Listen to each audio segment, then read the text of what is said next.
et sellega peaks olema korras, ma just lülitasin sisse selle lindistamise, et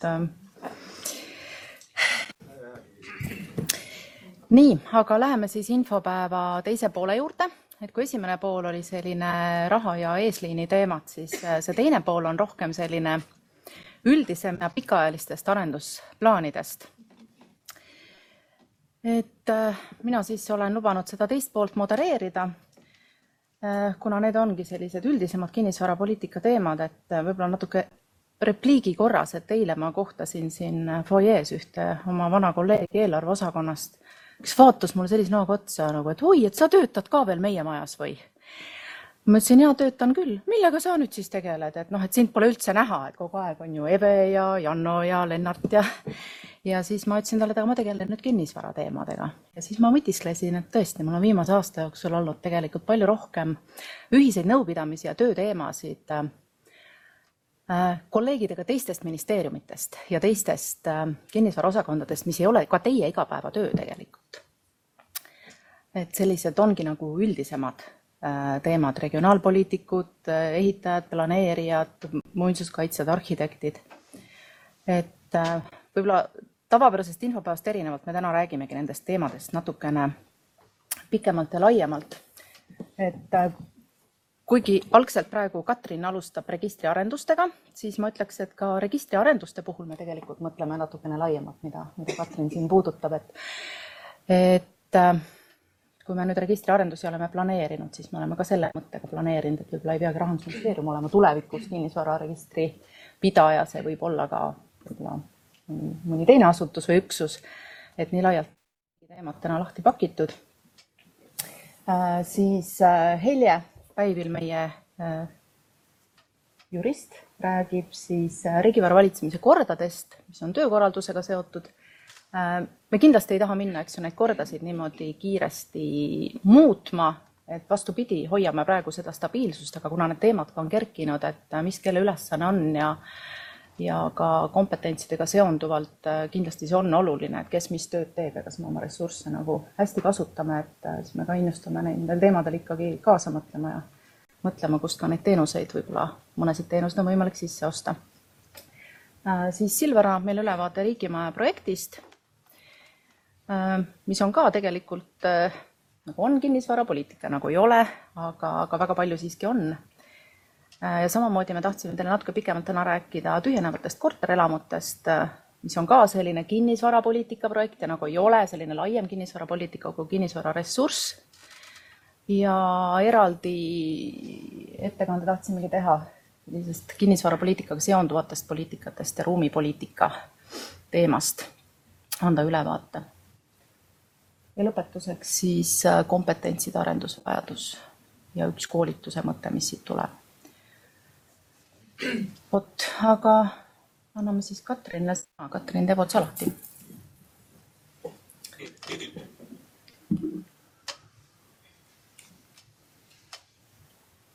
Tere, räägime riigi kinnisvararegistrist.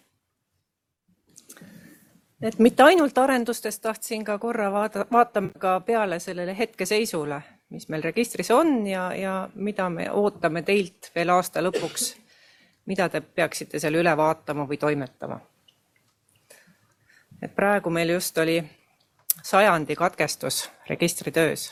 Reede õhtul läksid meil osa funktsioonid maha, tuli veateade ette, varasid ei saanud otsida, aruandeid ei saanud teha ja selle me saime siis nüüd lahendatud täna lõunaks. Nii et selles suhtes 100. katkestused, nii pikka katkestust ei ole meil olnud 9 aasta jooksul. See tähendab, et on väike ärevus sees, et meie register hakkab vanaks jääma ja hakkab ajale jalgu jääma ja neid arendusi on ikka väga hädasti vaja. Siis need katkestused tulevad ühe tihemini ja need kurjad veateated ikkagi tulevad üsna tihti juba ette. Et mis meil registris on? Et võtsin kokku siis praeguse seisuga varasid. Meil on 63 000 varaobjekti keskelt läbi.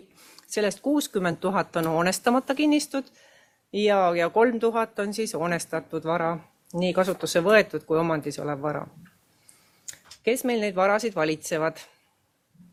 75% Keskkonnaministeerium. Et peamiselt toimetab meil siis RMK, Maa-amet ja ülejäänud Keskkonnaministeeriumi asutused. Võtab ikka üsna suure tüki. Siis selle veerandi sinise lõigu siis sisustab meil Majandus-Kommunikatsiooniministeerium ja eelkõige Maanteeamet oma teedega. Et pisikesed kinnistud, aga neid on hästi palju, nii et toimetavad usinalt ja siis nagu näha, siis teised kõik on hästi väike osa. Samamoodi menetlused. Võtsin kokku sellel aastal lõpetatud menetlused, et me saame enam-vähem aastate lõikes 6000 menetlust keskmiselt aastast tehakse, mis on algusest peale lõpetatud menetlused lugesin kokku ja sealt samamoodi ikkagi valdavalt tegutseb meil Maa-amet. Palju siis ka MKM, Maanteeamet. Maa-amet teeb ka nüüd juba Maanteeametile osasid tegevusi. Ja nii ta siis läheb. Teised on väga väike osa. Nüüd, mis meil on need kohustused veel selle aasta lõpus, mis tulenevad kuskilt õigusaktist? Üks on see ehitisregistri andmete korrastamine, et me oleme ette näinud, et registri abil saab siis jälgida, et kuidas palju neid hooneid veel on, mis on meil kinnisvararegistris ehitisregistriga seostamata. Et seal on, kas nad ei ole ehitisregistris või on need lihtsalt andmed korrastamata, et ise ka kogu aeg seirame, et kuidas see number väheneb ja praeguse seisuga siis 2067 omandis olevast hoonest, mis on ehitisregistrisse kandmise kohustusega, puudu on sealt veel 287. Et seal ongi suur osa, 200 sellest on nüüd Kaitseministeeriumi haldusala ja nemad on tegelikult ka öelnud, et nad ei jõua kuidagi aasta lõpuks korda neid, et paluvad pikendust ja ehitisregistri talitus MKM-is on ka öelnud, et ärge muretsege. Et see korrastamine tegelikult ei lõpe ju aasta lõpuga, et andmed tuleb korrastada jooksvalt kogu aeg. Ehitisregistrisse on tegelikult loodud selline hall kaardikiht, kuhu on ruumikujud kõikidele hoonetele juba loodud ja kohalikud omavalitsused tegelevad sellega, et need andmed siis ruumikujude alusel need hooned kõik saaksid ehitisregistrisse. Aga omanik peab muidugi vastutama selle eest, et need andmed oleksid seal olemas ja õiged. Et ega sellest kohustusest ei pääse. Et näha on, et aasta lõpuks me kõiki neid riigihooneid ehitisregistrisse ei jõua, aga et see peaks teie südameasi olema siis, et keegi peab ju sellega tegelema. Siis nüüd järgmine asi on riigivaraseadusest tulenev see, et kõik riigivara valitsemisel olevad maatükid tuleb kinnistada. Et enamustele valitsemisaladele oli see kohustus 2017 aasta lõpuks ja siis MKM ja KEM valitsemisalad said pikendust 2019 aasta lõpuks. Ja see kohustus on enamjaolt täidetud küll, sellepärast, et meil on nüüd 60 000 maaüksusest veel kinnistamata 1300. Ja seal osad jäävadki nagu nii, et see on jooksvalt ju jäetakse riigi omandisse, siis kohe kantakse kinnistusse, et see ei saagi kunagi 0 olla, see number, aga üldiselt väga tubli. Ja nüüd RMK-l, kellel oli veel 5000 kinnistut, 5000 maaüksust kinnistamata oli 3 kuud tagasi, nendel on praegu veel 1000 järgi, nii et jõuavad ka väga tublisti tegutsevad ja register siis aitab, register seostab automaatselt need, kui kinnistusse kantakse ja riigi kinnisvararegistris on see maaüksus olemas, siis ta automaatselt seostab ära kinnistusraamatuga. Siis korraldusmudeli menetlus 2019 kord aastas ja see kohustus nüüd tuleb riigi kinnisvararegistri põhimäärusesse korraldusmudeli menetlus, et aasta lõpu seisuga kogume kokku andmed, vaatame üle need korraldusmudelid, olemasolevad ja tulevased. Energiatõhususe täitmise andmed on sealt sellest menetlusest, siis me saame energianõuete täitmise aruande pärast. Ja need andmed tuleb siis tegelikult jaanuari lõpu seisuga kinnitada, aga kuna meil on nõue on, et nad andmed peavad olema aasta lõpu seisuga, siis tegelikult tähendab see seda, et värskendate aasta lõpus ära, rohkem ei uuenda neid andmeid ja siis täita saab veel jaanuari jooksul parandada. Proovime siis selle tähtaja ka nüüd saada, sest need andmed on kõik nagu eeltäidetud. Seal tuleb lihtsalt see seis üle vaadata. Siis on meil mõned väikearendused ka kohe-kohe tulemas. Et 2 head asja tegime ära. Üks on see, et dokumente ei saanud lisada enam registrisse, kui menetlus oli kinnitatud. Et see vajadus oli väga paljudel ja see nüüd tuleb see võimalus. Kuskil novembri lõpus on tähtaeg ja siis eks me siis kuulutame, kui see uus võimalus on meil registrisse loodud. Ja teine asi, et kasutuslepingute aruandes ei näidatud kasutusse antud ja võetud maapindala. Et see väli tuleb sinna aruandesse ka juurde. Et ainult hoonete pindala näitab seal aruandes, aga kui on maa kasutamine, siis seda maapindala siiamaani ei näita. See tuleb juurde. Et need 2 väikest sellist arendust on. Suuri arendusi me ei planeeri, sest meil tulevad kohe suured arendused ja meil on suured unistused ja plaanid. Nüüd jah, meil siin juba kõlas, et meil nüüd positiivse rahastamise otsuse saime esimese etapile ja see esimene etapp hõlmab eelkõige seda praegust registrit ehk hoonestatud vara osa, mis on nagu suur osa siis tehingutest ja varadest. Detailsem hoonestatud vara arendus on planeeritud sinna teise etappi, et see ongi see hope. Aga esimeses etapis me siis uuendame tehnilise platvormi, proovime saada kasutajasõbralikuma kasutajavaate, varade arvestuse. Siis teeme koostöös Maa-ametiga kaardirakenduse. See on meil ka nüüd Maa-ametiga juba siis läbi räägitud, kokku lepitud, et see tore asi tuleb meile. Tulevad riigivara need menetlused, nad jäävad ikkagi sama põhimõttel, nagu nad praegu käivad, sest me need vana registri andmed kõik me kanname üle uude registrisse, aga tulevad mõned toredad asjad juurde. Näiteks tuleb meil juurde koostöös Maa-ametiga, me teeme juurde kogu selle reformimata maa, mis nüüd kantakse maakatastrisse kaardi alusel.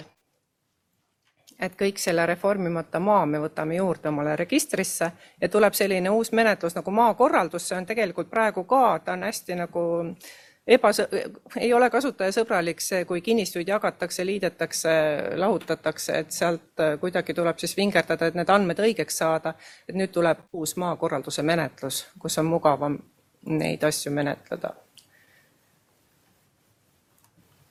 Siis tulevad uued liidesed.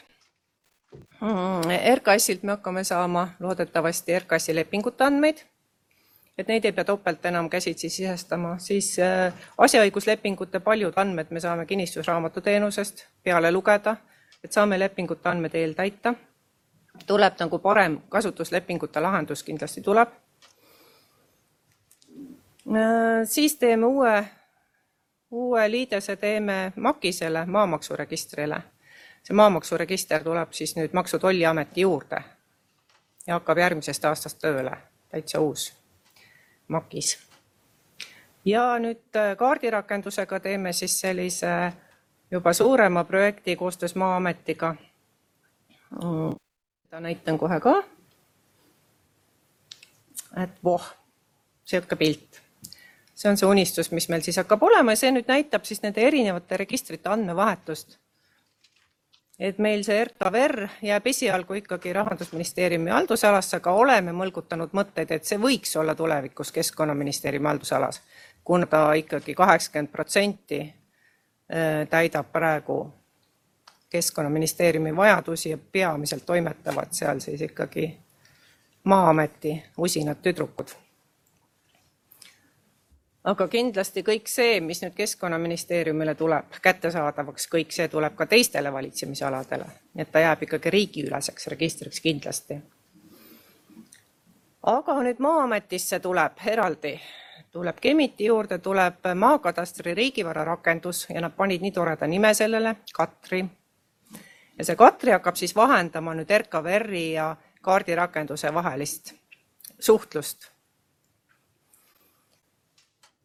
Et tulevad liidesed siis RKVR ja Katri vahel, et see kaardirakendus ise on ikkagi Maa-ameti geoportaalis. Aga et siis kogu aeg käib pidev andmeliiklus RKVR ja Katri vahel. Ja see Katri ise hakkab olema maakadastri juures Kemitis siis. Ja teda haldab Maa-amet ja arendab ka Maa-amet. Et me koostöös hakkame arendama seda siis. Meie arendame RKVR-i ja nemad oma Katrit. Ja päris palju teisi infosüsteeme, mis on liidestatud kõike selle registritega, et Maa-ameti süsteemid hakkavad siis vahendama sealt seda Katri kaudu neid andmeid ja RKVR jääb ikkagi liidestatuks nende samade süsteemidega, mis ta on praegu.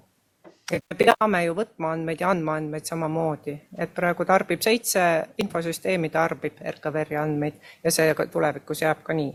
Kui vajadus on, et siis nad peavad neid andmeid saama. Andmevahetus ei tohi katkeda. Nii et see kaardirakendus, mida seal siis teha hakkab saama? Seal on see, et tekib selline kaart, kus siis saavad kõik vaadata riigi vara, menetlusi, lepinguid. Siis tuleb huvide kaardirakendus, kuhu saab kodanik panna ka mitte ainult riigiasutus, vaid ka kodanik saab panna siis kaardi kaudu huvisid, taotlusi esitada ja need taotlused edastatakse RKVR-i menetlemiseks. Ja siis missugune suur asi, et kasutusse andmise menetlused, kus tuleb luua kasutusalasid kaardil, et tuleb see kasutuse kaardirakendus, kus saab siis luua juba seal kaardi peal selle kasutusala lepingusse ja samamoodi see kandub juba siis RKVR-is lepingumenetlusse. Nüüd RKVR-is jälle vastupidi, me saame sealt kaardi pealt kitsenduste andmed menetluse juurde, et iga varaobjekti menetluse juures me näeme tegelikult, mis kitsendused selle kinnistuga on seotud, ta korjab erinevatest nendest kaardikihtidest kokku ja kuvab teksti kujul välja RKVR-is menetluse juures need andmed. Siis me saame neid huvisid ja teavitusi menetleda, samamoodi seal praeguses huvide menetluses me saame kaardile kanda need huvid. Ja need, mis on kaardi kaudu esitatud, need me saame siis vaadata RKVR-is. Ja sealt ja vajalikkuse väljaselgitamise menetlus jääb siis nagu 2 poole, et jääb nii kaardile kui... Ja mõte on selles, et ikkagi kasutajale oleks ta võimalikult mugav, et kui kasutaja logib sisse, siis ta logib sisse kas RKVR-i või kaardirakenduse kaudu, et ta ei saagi aru, et ta ühe või teise vahel liigub. Eks paistab, mis sellest välja kõigest tuleb siis. Nii, aga ajakava. Praegu meil on hange ette valmistatud. Kui see hange kõik õnnestub, siis me hakkame kohe arendama koostöös Maa-ametiga. Ja loodame, et me saame hakata aasta algusest siis juba tegutsema praegu veebruaris. See tähendab seda, et me hakkame teid ka piinama kindlasti, küsimusi küsima, kui me saame valmis, jõuame detailanalüüsi, saame prototüübi valmis, siis see on nüüd see aeg, kus te saate ka oma huvisid ja oma vajadusi kirja panna. Pärast võib-olla juba hilja, siis on juba midagi valmis ehitatud. Et kui see palve tuleb, et me proovime ikka planeerida aega, nii et teil jääb aega natukene selle asjaga tegeleda, aga järgmine aasta siis planeerime kõiki teid kaasata. Ja need arendustööd kestavad 1 aasta meil esimese selle plaani järgi. Lepingu sõlmimisest 1 aasta ja siis peaks olema uus register täiega töös, vana registri andmed kõik migreeritud ja võib-olla ta siis rakendub jupi kaupa kuidagi, aga see funktsionaalsus, mis seal praegu on, kindlasti jääb alles esimese selle uue registri koosseisus. Siis hakkab sealt asju juurde tulema. Ja teine etapp siis hakkame sinna hopet juurde arendama, ehk seda hoonestatud kinnisvara planeerimise eelarvestamise poolt. Ja selle teise etapi arendustöödega hakkame kohe pihta, kui esimene etapp on valmis. Ja see on kõik, mis ma tahtsin rääkida. Kas on küsimusi?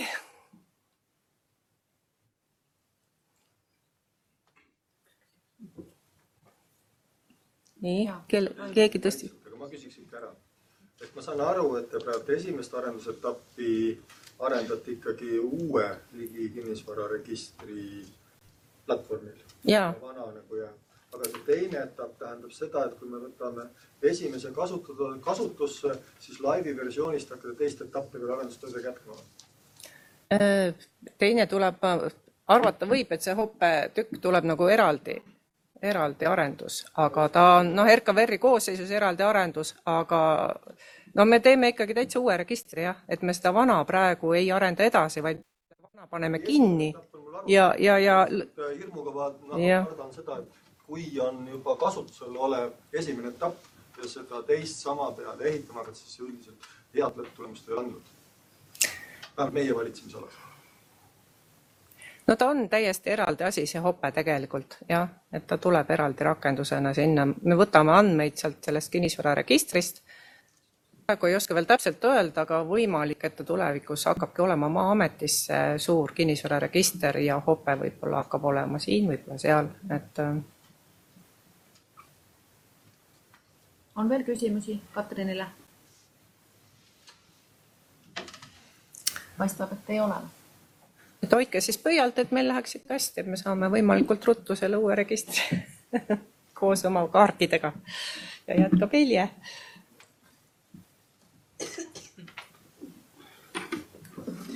Tere ka minu poolt. Mina räägin väga töökorralduslikust teemast ehk riigivara valitsemise kordadest.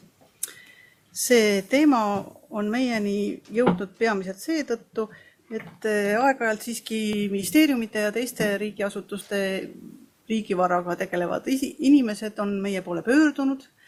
Nad küsivad, kas ja kuivõrd on vaja mingisugust menetluslikku korda, kas riigivara valitsemise korras kajastada või mil viisil seda on vaja teha, sest et päris palju küsimusi riigivara seadus ei reguleeri, vaid ongi jätnud riigivara valitseja reguleerida.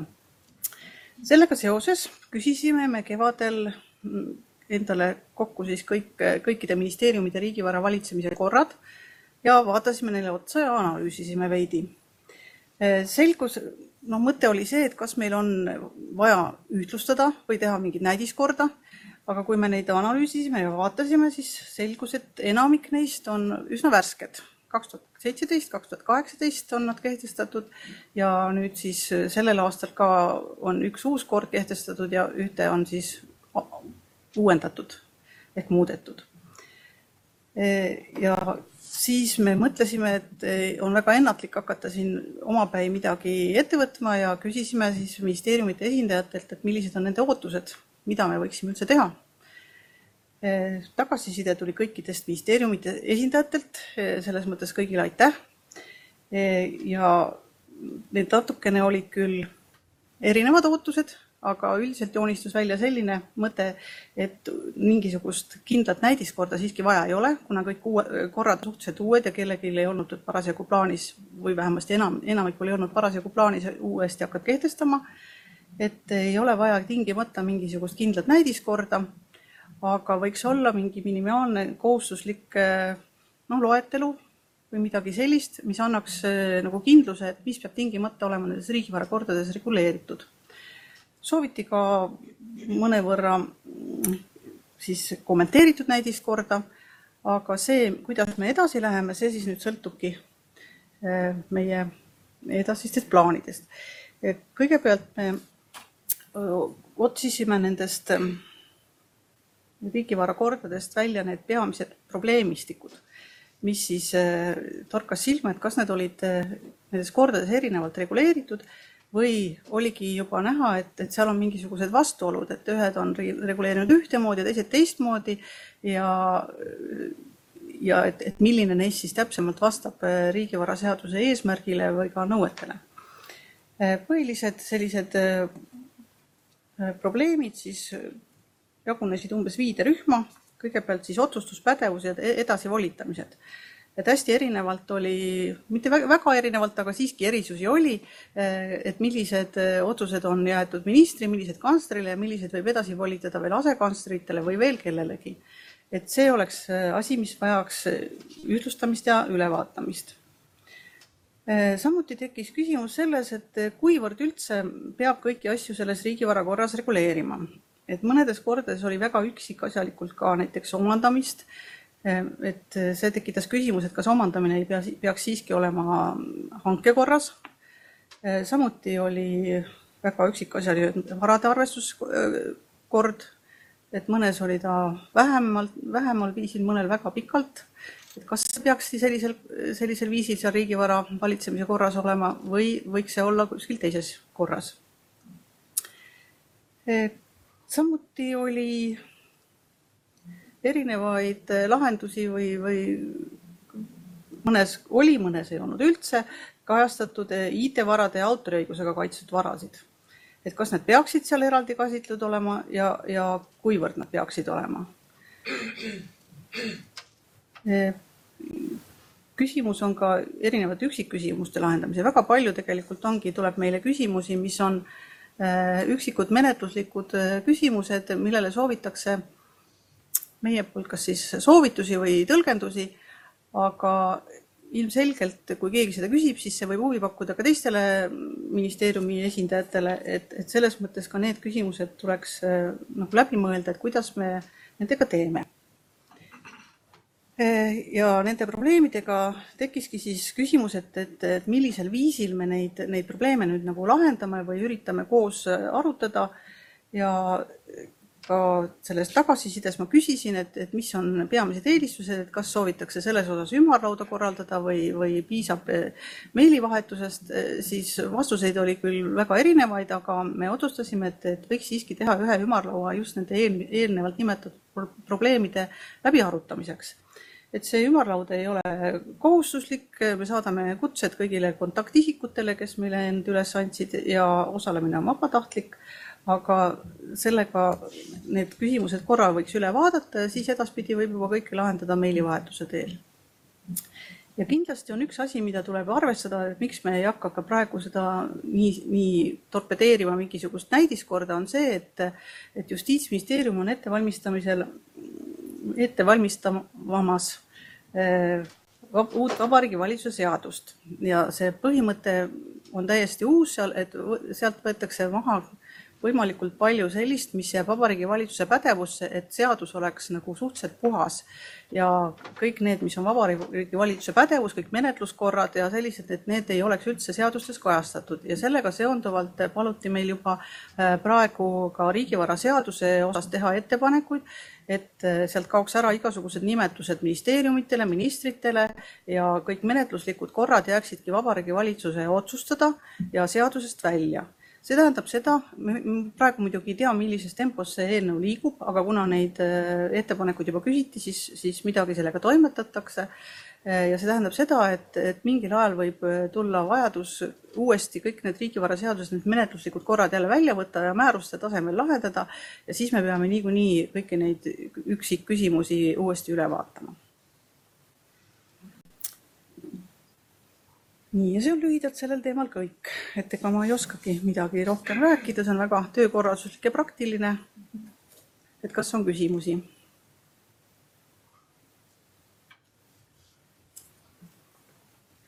Selge, aitäh! Kui ei ole, siis oodake kutset ümarlauda ja kes soovib, see osaleb vabatahtlik. Aga Silver siis Riigimajadest.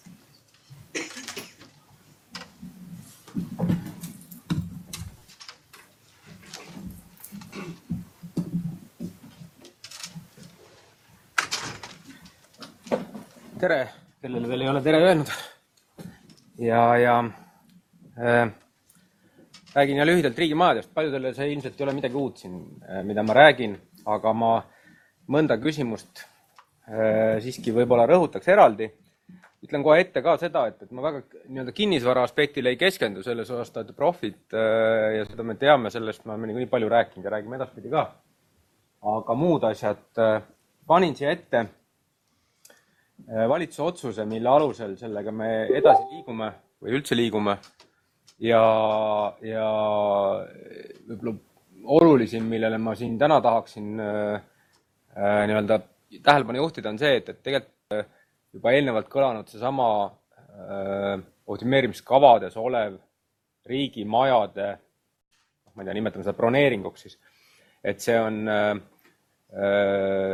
räägime 13 maakonnakeskusest, ehk siis kõik maakonnad välja arvatud Tallinn ja Tartu ja neid maju on seal vähemalt 16, sest meil on juba praegu vähemalt 3 maakonnakeskust, kus on tegemist ka teemamajade ja keskkonna maaelu puhul. Nüüd lühidalt üle. Alguses me siinsamas täna mainisime ka seda, et kinnisvara on ressurss, ta on mingisuguste sisuliste protsesside tagajärg või siis seda toetav ja abistav vahend ja seega ka riigimajade puhul me tegelikult lahendame suuremaid probleeme sealt ja huvitaval kombel või miks need riigimajad on selles mõttes selline hea lahendus, ta ei ole ühegi suurema probleemi ainus või peamine lahendus, aga on mitmeid suuri probleeme riigis, mille puhul ta on üks komponent. Ehk siis ta on nagu mingis mõttes nagu selline sõlmpunkt mitmetele suurtele küsimustele ja nende hulgast toon välja selle, et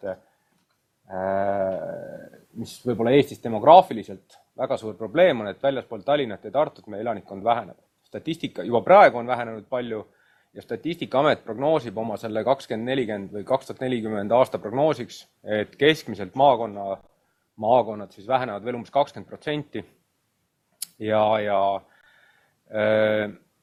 demograafia vastu loomulikult on väga raske saada. Aga see ei tähenda, et me sellega tegelema ei peaks. Vastupidi, see tähendab seda, et me veelgi enam peame sellega tegelema. Ja lisaks sellele, need, kes jäävad maakonnakeskustes, need ka keskmiselt vananevad, mis ei ole ka midagi uut. See omakorda tähendab, et teenuse saajad, teenuste arv väheneb lihtsalt otsekontaktide puhul väheneva elanikkonna tõttu, aga väheneb ka selle tõttu, et e-riigina me järjest enam otsime võimalusi, et kolida oma kontaktidega siis e-kanalitesse. Ja seda teevad kõik asutused, kõik valitsemisalad, kõik võimalike oma teenustega. Ja see omakorda siis tekitab surve, eks, et asutused eraldi vaadates püüavad lihtsalt teenuseid optimeerides, meil on kõigil ka olemas töötajate mingisugune surve eelarvele, et selle käigus siis teenused justkui optimeerimise käigus vähenevad ise liikumise teel maakondades. Meeles tuleb pidada kogu nende e-kanalitega loomulikult seda, et nüüd viimase mulle kättesaadava Statistikaameti andmete kohaselt on 10% Eestis leibkondasid, kellel puudub ligipääs internetile tööl ja kodus. Mis tähendab seda, et need on tegelikult inimesed, kellelt me ei saa kolida teenustega 100% e-kanalitesse. Meil on tegelikult päris suur hulk inimesi, kellel ei ole internet kasutatav, arvutid kasutatavad ja ei ole ka mingisugust vajadust tegelikult sundida neid inimesi internetti. Mitmed nendest on, kes ei taha ja see kestab, see ei ole selles mõttes ajas kiirelt kaaduv probleem, et need inimesed on tänapäeval vabalt 60-aastased, me räägime veel paarkümmend aastat vähemalt on meil see probleem. Või tegelikult ei ole tegemist probleemiga, et see, kui inimesed ei taha internetti kasutada. Ja siis see tekitabki sellise olukorra, kus siis meie maakonnakeskustes ehk siis vähenevate inimeste tingimustes teenused vähenevad, järjest kasvab see surve teenuseid vähendada, kokku tõmmata, minna piirkondlikuks paljudes valitsemisalades ja asutustes ja sellest vaatest on see väga loogiline valik. Isegi ma ütleks siis optimaalne valik, aga riigiüleselt me sellega justkui selline negatiivne spiraal järjest kasvab, eks ole. Inimesed näevad teenuseid enam kodulehel, kui tal ei ole ja noored kolivadki minema. Siin ei ole mõtet tagasi tulla, kui seal enam teenuseid ei ole. Ja siis siin ei ole mul kirjas, aga see on üks selline aspekt, mis on sellest samast, hiljem Veronika räägib ilmselt sellest ruumilise planeerimise töögrupist, aga inimeste vähenemisega on nendes maakonnakeskuse linnades tekkimas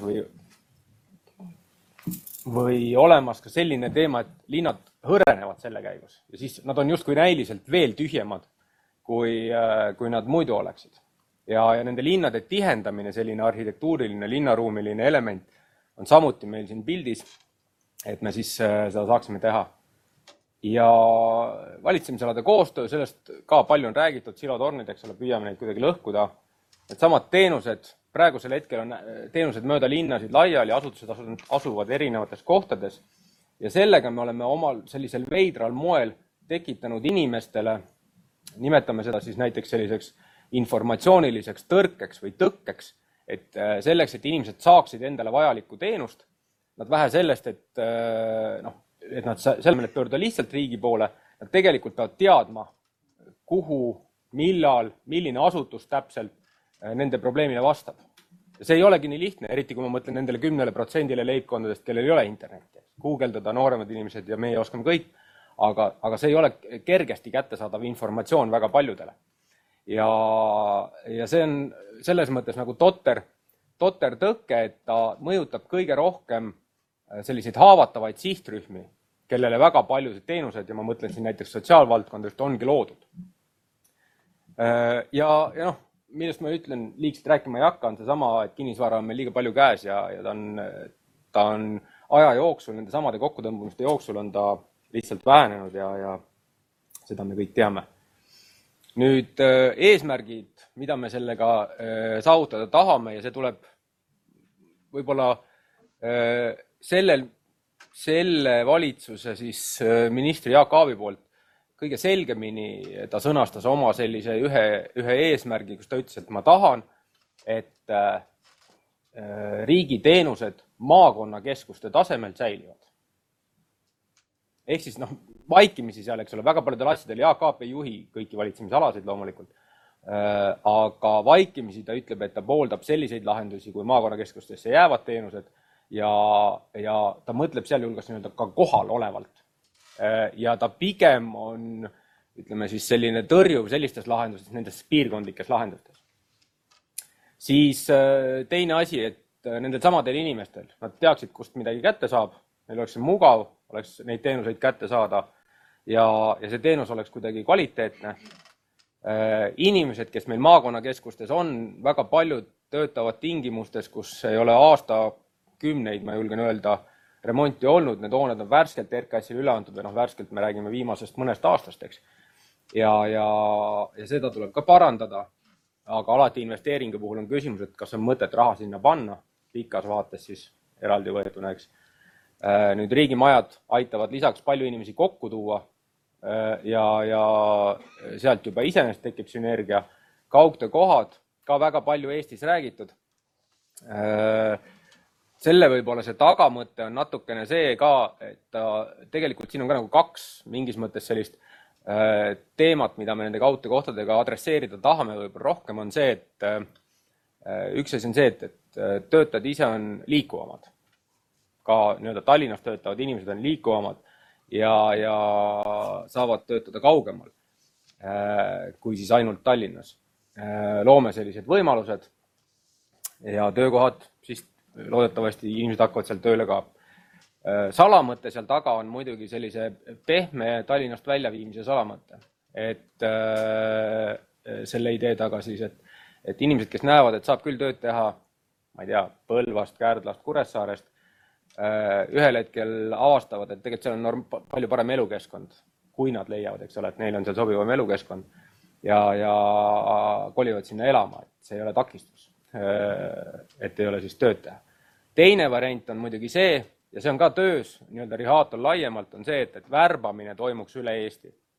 Ka nende töökohtade baasil, et asutused, kellel ei ole nii-öelda siis ütleme Tallinna spetsiifilist töökohta, võiksidki tööotsimiskuulutused teha üle Eesti. Kes on vaadanud mingeid kuulutusi, siis juba, kuna see tegelikult mõned kuud tagasi me personalijuhtidele rääkisime seda ideed, mõned tegid seda juba varem, et ka tööotsingu kuulutustel oleks selgelt välja toodud, juhul kui on võimalik töötada igalt poolt Eestist või siis on mõned piirkonnad või nii-öelda siin muud lahendused, et see oleks seal välja toodud, et inimene, kes loeb seda, ta teaks. Ja siis nii-öelda vaikimisi on Rahandusministeerium võtnud endale kohustuse või sellise eesmärgi siis see töökoht leida nendele inimestele. Ja plaan ongi leida seal samas riigimajades. Ja siis eesmärk on see, et kõige selle juures me suudame selle kinnisvaraga kasutuse tõhustada seda, saame parimaks ja märkimisväärselt ei ole siin tingimata sõna odavamaks, sest ta ei pruugi summa summarum odavam tulla. Tänapäevased tehnoloogilised lahendused ise on juba kallimad, aga efektiivsem kindlasti ja pikas perspektiivis me säästame. Kuidas meil läheb? Viljandi üks majadest on valmis vähemalt paberite järgi ja siis sellised 6 maja on meil töös, mõned on juba lõppemas, Jõhvi teemamaja näiteks on ja siis kohe erinevate sammudega hakkame minema järgnevate majade puhul siis projekteerimisfaasi sisse. Nüüd, nagu ma ütlesin alguses, et see riigimajade eesmärk esmalt on tegelikult nagu teenusepõhine või asutuste sisust tulenevalt. Aga see on oma olemuselt väga raske protsess selles mõttes, et me oma tereprotsessis sel kevadel alles esmakordselt asutused terviklikult kaardistasid oma teenused. Ja nagu esimesel ringil ikka, see kvaliteet on selline kõikuv, ütleme viisakalt. Mõned asutused, kes on väga kaua teenuseid arendanud, nendel on väga hea kvaliteet, mõned asutused, kes tegid seda esimest korda, neil ei ole hea kvaliteet. Ja enne, kui me neid ühtlustame saame hakata, siis siin on mõningaid initsiatiive sotsiaalvaldkonnast näiteks, siis enne tuleb need teenused nagu sisuliselt üle vaadata ja riigieelarve osakond, tere tiim tegeleb sellega ja see on, me hoiame seal nii-öelda kätt pulsil, kõik on tipp-topp. Tugiteenused, sellega on veidi paremini. Paralleelselt on käimas ühise IKT tugiteenuse pakkuja siis projekt. Järgmisel kevadel peaks olema analüüs valitsuses ühe ühise tugiteenuse loomise osas ja vähemalt nüüd möödunud neljapäev reede toimunud kõrgematel infoühiskonna kursustel, mis Vihulas olid, seal jagati Taani kogemust ja IT-asutuste juhid ja inimesed, kes seal olid, pidasid seda päris heaks mõtteks. Taanlased teevad niimoodi, et tervele riigile pakub töökoha tugiteenust üks keskne IT-asutus. Ja sellega on, sama on Soomes veel ja veel mitmetes riikides. Et siin me oleme paraku nagu järgijooksjate rollis. Nüüd ajakava pilt, see on selline üldine pilt. PJ tähendab projekteerimist, tähendab ehitamist, eks. Ja pikalt ma ei peata, siin ei ole mõtet ridasid ette lugeda. Majade nimed, kohad on sees. Näeme, kuidas me järgmisel aastal millega minema hakkame. Mõned majad lähevad ehitusse, mõned projekteerimisse ja nii see töö käima hakkab. Mõned on ja lähme kuni 24. aastani välja kogu selle projektiga. Miks need on siin sellised oranžikad? On lihtsalt see, et praegune RES ei ulatu sinna, eks. Aga plaanis nad on. Siis räägin mõne sõnaga ka väljakutsetest. On siis ministrid ise. Lõppkokkuvõttes me kõik teame, riigi vara eest vastutav isik on minister, ministeerium on riigivara valitseja ja midagi ei ole teha, ministritel on erinevad huvid ja kõigil ei ole täpselt samasugused huvid. Teine teema on planeerimistsüklite erinevus. Mõned asutused on oma kinnisvara planeerimistsüklitega kuskil ees ja ta tekitab selliseid, ütleme siis, riigimaja vaatest on ta natukene nagu totter olukord, et asutused näiteks on värskelt mõni aasta tagasi kas ruumid saanud või renoveerinud väga korralikuks ja siis justkui mõtteliselt väga sobiv kandidaat riigimajja ei ole sobiv lihtsalt selle tõttu, et siis me oleme nagu teinud mõttetu investeeringut kinni maksta. Ja see ütleme, ongi selline väljakutset pakkuv olukord. Ministeeriumide valitsemisalades rollide jaotuse puhul peame silmas seda, et ministeeriumid on meil erinevalt üles ehitatud. Mõnedel ministeeriumitel on kinnisvara planeerimine ja otsuste tegemine hästi tsentraalne objektide osas. See tehakse ministeeriumi tasemel näiteks ja siis ongi asi lihtne, et sa räägidki ministeeriumiga ära, kogu planeerimine käib seal, loomulikult asutustega kõik konsulteerivad, eks, sellest ei pääse üle ega ümber. Aga see lõplikud otsused tulevad ministeeriumist. Mõnedel ministeeriumitel teeb oma kinnisvara otsuseid asutusi, eriti kus on suured asutused. Nad teevad päris suure osa oma kinnisvara valikutest ise. Lõplikku allkirja peab ikka minister, aga see oma asutuse ulatuses tegelevad sellega asutused ja neil on olemas võimekus, see on ka täiesti okei. Lihtsalt see tasandite küsimus, kuidas nagu see laua taga see pilt kokku saada. Sest riigimaja ju näide on see, et sul on väga palju osapooli. Ma räägin sellest kohe juurde. Ja siis on veel üks väljakutse on see, et nagu ma juba enne ütlesin Jaak Aavi puhul, Rahandusministeeriumi ei juhi kõiki valitsemisalasid ja ei hakka ka juhtima mitte kunagi.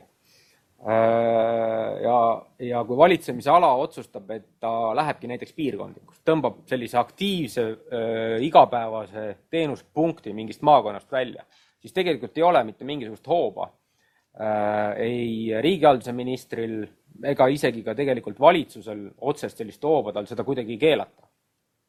Ja asutuste planeerimisprotsessi. Mõned, eks ole, siis sõltub hästi palju ministrite isikust, mõned ministrid on iseseisvamad või siis võib-olla isegi ise päisemad oma otsustes ja mõned siis teistpidi teevad hea meele koostööd. Eelarvepiirangud, see on selline igapäevane teema meil. Niikuinii. Koordinatsioon. Ütlen ausalt, mulle ei meenu kinnisvara lõpuks riigimaja ühes konkreetses asukohas või maakonnakeskuses on üks hoone. Mulle ei meenu sellist olukorda siin Eesti kinnisvara puhul, kus oleks siis ühe selle sama konkreetse maja puhul nii palju erinevaid osapooli, nii palju erinevaid valitsemisalasid korraga.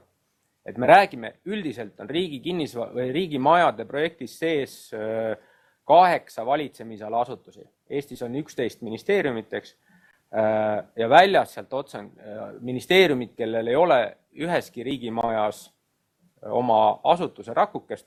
Neid on Eestis 3 välisministeeriumiks, kellel on üldse ainult 1 maja, Eestis kaitse, mis elab oma elus, ja siis sise, millel on väga tugev oma juhtimiska, oma spetsiifilised hooned pääste, politsei hoonete puhul. Et kõik ülejäänud ministeeriumid on riigimajades hõlmatud, nende sees 29 asutust ja nad on erinevates riigimajades, see kooslus on erinev. Kõigub 15 kuni umbes 20, natuke üle 20 asutuse per maja siis. Ja siis see tähendab seda, et tegelikult see ring, kes laua taga on iga maja puhul natukene erinev. Siis asutustel on loomulikult kohalikud üksused, riigimaja ei tehta ju peakontorite või ministeeriumite jaoks, tehakse ühte asukohta, seal on need samad inimesed, kes töötavad ja nemad seal asuvad. Lisaks on muud osapooled, me räägime siin maavalitsuste järgi jäänud või asendatud on need nii-öelda MAK-id, nagu me nimetame, on maakondlikud arenduskeskused, on olemas veel sihtasutusi ja muid organisatsioone, kes seal on. Ja nemad on seal kõik sees, kuidas need rollid jaotatakse ja riigimajade puhul väga oluline on see, et me vaataksime tulevikku, vaataksime pikaajaliselt, et kui me selle hoone juba teeme kuskile, siis me tahame, et ta kestab kaua aega. Ja viimase võib-olla sellise slaidina näitaksin pehmemat teemat või juhiksin tähelepanu pehmemale teemale, et asi, millele tuleb tähelepanu pöörata, need on inimesed, kes seal majades on ja asutused ja toon siin nende mingis mõttes nagu kogu selle 4 punkti näiteks ühe juhtumi, kus on meil selline olukord, et kuidas head mõtted võivad tekitada imeliku olukorra. Üks asutus siis motiveerib oma töötajaid selliselt, et saadab igal esmaspäeval puuviljakorvi neile. Asutusse tuuakse, eks ole, värsked puuviljad, see on väga tore ja väga positiivne ja summa summarum ilmselt ka nagu soodsam lahendus, kui kõigile palka tõsta või midagi sellist. Nad teevad seda, aga neil on Eestis rakukesed, nad teevad seda ka Eestis siis hoonetes laiali, eks ole, ja riigimajades. Nüüd maakonnakeskuses on neil mälu järgi ütlen 3 või 4 inimest. Ja selle tõttu see korv on väga väike, mis sinna jõuab, mõned puuviljad. Aga selles majas töötab veel väga palju riigiasutusi. Ja nüüd see korv saabub ja siis on nüüd täpselt selline olukord, et paneks justkui kööki, aga see on nii väike, et idas on paari banaani ja mõnda apelsini sinna kööki ikka panedeks. Ja siis sa lähed kuskile nii-öelda nurka või oma kabinetti seda justkui sööma. Ja kõigil on väheke kohmete olukord.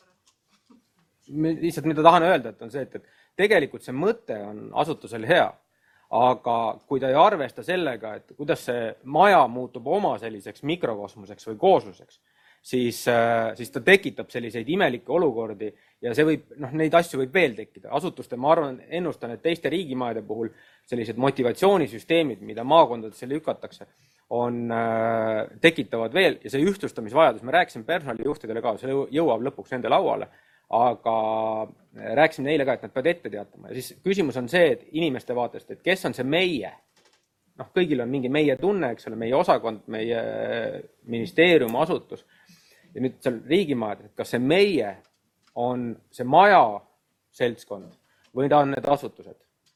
Ja see on, seal ei ole õiget vastust, ma tahan öelda lihtsalt sellega, et ja me ei hakka ka riigimajadega mingit nagu selget meiet kujundama näiteks vägisi sellest majast või midagi sellist, sest siis me sekkuksime asutuste siseellu ja seda me ka ei taha.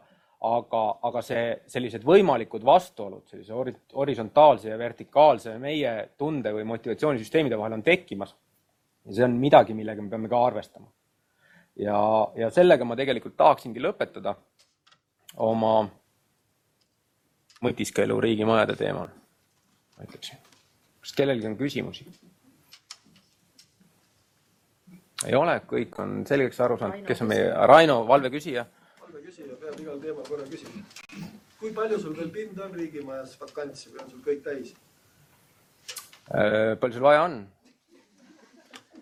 Kus sul läheb? Mul läheb selliselt, et riigimajade juurde veel, et meil on hüppan tagasi, eks mitmed majad on selles mõttes lukus, et meil on planeerimisprotsess on majades nii kaugel juba, et projekteerimine on kas lõpufaasis või siis mõnel juhul juba lõppenud. Need majad on lukus, seal majad on täis, seal ei saa midagi teha. Võib-olla, ma tahan veel, see on see, et elu ise toob muudatusi, eks ole, et kui meil umbes tänasel hetkel on projekteerimis lõpufaasis ja ehitamine peaks valmis saama umbes 1,5 aasta pärast, siis juba on toimunud mingid muudatused ja võib olla ruumi. Siis me räägime nagu loetust kohtadest. Eks. Nüüd on meil osad majad, mille puhul meil ei ole tegelikult veel selget otsust. On näiteks Kärdla, mille puhul meil on olemas põhimõtteline seisukoht, et tuleb uus maja. Aga kui suur ta täpselt tuleb? Meil on natuke aega planeerida seda, eks. Ja see on nüüd see küsimus, et tegelikult kui me läheneme nendesse majade planeerimisprotsesside, siis me vaatame nagu hetkeolukorda uuesti sisse selles maakonnakeskuses. Et mis seal toimub, kuidas saada parim lahendus selles tingimustest, sest meil hea näide siin on see, et seoses riigireformiga toon laiema näite, on see, et varem meil praktiliselt ei olnud sees HTM-i. Sest HTM teeb oma koole ise, eks. Aga nüüd HTM riigireformi raames loob oma selle ühendasutuse Innovest, HITSast, NTK-st, noorsootöökeskusest, kõik sihtasutused, mis varem olid ja mis riigimajades ei olnud just kui teema, aga nüüd nad teevad sellest riigiameti. Mis iganes selle nimi saab olema, koodnimega minu jaoks haridusamet, aga ilmselt tuleb võib-olla ka mingi muu nimi. Ja nüüd on nad tegelikult sellises komplektis, nad tegelikult sobiksid riigimajja hästi ja nad on ka huvitatud. Ja mitmes kohas olemegi nad juba pilti võtnud ja mahutame ka ära. Nii et selles mõttes me ütlemegi, et nendes majades, kus me planeerimisprotsessiga oleme selle sama eeltöö faasis, eks ole, või ei ole isegi sinna veel jõudnud, seal me saame midagi planeerida. Olemasolevad majad paratamatult seavad omad nagu ruumilised piirangud, eks, aga see ei ole igal pool niimoodi, nii et case by case põhimõtteliselt on vastus sulle. Okay. Ja üks täpsustus ka veel, et tegelikult Siseministeerium on teiega koostöös juba ühes majas. Ehk meie all on ka kodanikuühiskonna sihtasutus, kes on teel Viljandi majja. Nii et siin kuulub. Ja. No ja me ütleme peaaegu, et juba kohal järgmisest aastast. Faktiline täpsustus. Asendan numbriga 8 ja 9. Nii, veel küsimusi? Kui ei ole, palun.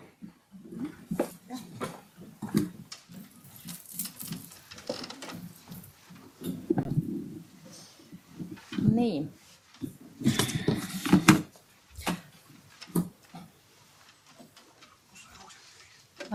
Riigimajade projekt on üks, Silver põgusalt rääkis juba, et kohalike omavalitsuste ja riigi koostööst läbi nii planeerimise, linnakeskuste korrastamise. Ja tegelikult see teema ja riigi ja kohaliku omavalitsuse koostöö, ütleme laiemas mõttes kinnisvarapoliitika on märksa rohkem seotud sellise projektiga nagu tühjenevate kortelamute projektiga, loovutatud kinnisvara laiemalt. Et see on riigi kinnisvara teema ja nagu kui me vaatame seda kinnisvarapoliitikat kitsamalt, ütleme, ta on riigi kinnisvarapoliitika teema laiemalt. Kui me vaatame kitsamalt, kuidas ta täna on riigi kinnisvarapoliitikaga seotud, siis ta on seotud läbi selle, et need varad, mis riigis jäävad üle, kus iganes muutuvad mittevajalikuks, siis nende puhul on täna asjaõigusseaduses ju paragrahv, mis lubab need loovutada riigile. Ja riik peab siis mõtlema, mis ta nendega nüüd teeb. Et kunagi, kui asjaõigusseadus 93. aastal Eestis vastu võeti, siis selline paragrahv sinna tekkis ja keegi ei osanud arvata, et see nüüd 20 aasta pärast nii suurt kasutust leiab. Et see loovutatud varade teema siin 2017 meil aktiveerus. Kohtla-Järve linn oli see, kes selle teema ka meedias päris kõrge tähelepanuga küsimuste alla tõi, aga ta on jätkuvalt aktuaalne tegelikult. Me oleme Kohtla-Järvele võib-olla isegi tänulikud, et see teema nagu üles tuli, sest see on lai teema. Et mille jäämäe veepealset osa me tegelikult praegu näeme alles. Nagu Silver rääkis kahanevast rahvastikust, tegelikult see on Eestis teema, sellest ei taheta palju rääkida. Sellest ei taheta palju rääkida ka planeerimise kontekstis. Meie kolleegid planeerimisosakonnast ka väga palju tegelevad sellega, et kohalike omavalitsusi veenda, et kuulge, on aeg minna kasvavalt planeerimiselt kahaneva planeerimisele, et hakata nagu väga selgelt vahet tegema, et enamik Eesti piirkondi on täna kahanevad. Ja kohalik omavalitsus peab ka nii mõtlema. Siis riigivaradega tegelikult on see teema seotud kaudselt ka sedapidi, et võime öelda, et need isikud, kes loovutavad riigile vara, et võib-olla nad ei suuda oma omaniku kohustusi enam täita. See suur omandireform, mis meil siin oli 90ndate alguses, tegelikult just elamute puhul ju, see oli niisugune vabatahtlik sunniviisiline ikkagi eraomandi peale surumine läbi erastamisprotsessi. Et ega sellist munitsipaalset elamufondi tol ajal nagu väga ette ei nähtud, et see peaks tekkima ja võimalik, et need on ka natuke selle protsessi tagajärjed, millega me praegu tegeleme, et omanikuks olemine ei ole ju ainult võimalus ja lõbu, see on tegelikult väga suur kohustus, eriti kui see vara asub väikse väärtusega piirkonnas. Et need loovutatud varad siis suures osas ongi korterid, mis meile on antud, sellepärast ka me räägime eelkõige tühjenevate korterelamute probleemist, aga siin on ka tegelikult muid hoonestatud kinnistuid, pigem küll üksikud. Näiteks muinsuskaitsega seotud on meil 2 kinnistut üle antud, kus võib küll öelda, et muinsuskaitselised piirangud on see põhjus, miks ei jõuta oma kohustusi täita ja siis on meil ka hoonestamata kinnistuid, mis on valdavalt sellised teejupid, mida arendajad on üle andnud riigile, et ei täida oma kohustusi enam riigile üle. Ja siis see, mida riik teeb nendega, Rahandusministeerium on täna nende varade valitseja, Kaidi on nende varade perenaine, muudkui helistab aga läbi kohalike omavalitsusi ja pakub siin müügiks ja tegeleb sellise osaliselt müügitööga, jah, aga olgem ausad, suur osa nendest varadest väga likviidsed ei ole, KOV-idele neid õnnestub üle anda, aga see on ikkagi niisugune case by case, et kui meie haldusosakond tegeleb igapäevaselt nende valitsemise teemadega, siis märksa olulisem on see probleem nagu süsteemselt lahendada ja see on see, millega siis riigivara osakonnast tühjenevate korterite teemaga Dmitri Moskovtsev on meil selle projekti juht ja oleme siin nagu käed külge pannud. Et see põhjus siis põhiliselt, nagu ma ütlesin, on see, et elanikkond väheneb, korterelamud on väga halvas seisukorras, kinnisvara väärtus on madal, elutähtsate teenuste toimimine piirkonnas on pärsitud, nende piirkondade turuväärtus laiemas mõttes langeb. Meil puudub hea tegutsemismudel, kuidas selle probleemiga tegeleda. Et kui me loeme kohaliku omavalitsuse seadust, siis tegelikult kohalik omavalitsus peaks olema ju selle probleemi eest justkui vastutav elamumajanduse eest, aga nad ilmselt vajavad täiendavat tuge, et täna on Valga ja Kiviõli linn on tublid kohalikud omavalitsused, kes on püüdnud selle probleemiga tegeleda, aga ka nemad tunnistavad, et neil on vaja nagu täiendavaid meetmeid, et selle teemaga hakkama saada. Et kui on hooned, kus on üksikud vabad korterid, siis see ei paista veel välja, aga on hooneid, kus on tõesti suurem osa korteritest juba tühjad ja need hooned näevad juba ka tervikuna koledad välja, et kui seal kohapeal käia, siis võiks tõesti terved kvartalid nagu linnast täitsa maha lõigata. Aga see kõik ei ole nii lihtne. Ja. Hästi ei kuule siia taha. Ossoo, väga kahju. Vabandust. Ma loodan, et nüüd on parem. Nii, et siin on mõned näited nendest korteritest. Osad neist on täitsa kenad, seal võiks kannatada edasigi elada. Aga suurem osa on küll sellised, mis on elamiskõlbmatud. Ja küsimus ongi siis seal, millised need majad täpselt on. Et nagu ma ütlesin, et kui seal on üksikud vabad korterid, siis tegelikult väikse remondiga on võimalik need korterid teha täitsa elamiskõlblikuks, juhul kui oleks kedagi, keda sinna korterisse elama panna. Et siin tuleb sellele probleemile ilmselgelt nagu selliselt süsteemselt läheneda, et kuni selleni välja, et kui meil on kortereid üle, kui meil on maju üle, siis me peame hakkama tegema tegelikult karme valikuid. Millised majad jäävad püsti, millised ei jää püsti. Ja kuhu me selle linna siis kokku koondame, nii et see on selline kompleksne elamumajanduse probleem, planeerimise probleem, otsapidi riigi kinnisvara probleem, siis ka riigi regionaalmajanduse probleem, riigi kohaliku omavalitsuse suhted ja tegelikult ka väga selgelt on ta siseturvalisuse probleem meil. Et siin Päästeametiga koostöös on Päästeamet on meile sellised numbrid andnud, et ilmselgelt sellised majad, kus need hooned, mis on kasutuseta, seal toimub tulekahjusid 2-3 korda rohkem kui nendes hoonetes, mis ei ole kasutuseta, mis on iseenesest loogiline, aga et see on ka faktiliselt nagu täiesti nähtav. Või siis veel üks näide siin muinsuskaitseliste piirangute kohta, et seda pilti ma vist näitasin ka eelmisel infopäeval, eks ju. See Valga Kungla 13, kus omanik ilmselgelt nägi, et see on Valga kesklinnas see maja, et omanik ei jaksanud seda maja korda teha, kuna funktsiooni tal ei ole, midagi sinna majja sisse panna ei ole. Ja loovutas selle vara riigile ja siis me pakkusime seda Muinsuskaitseametile. Muinsuskaitseamet muidugi ei tahtnud seda endale, aga ta andis meile 15 000 eurot ja me saime selle maja teha selliseks, et ta nüüd püsib püsti.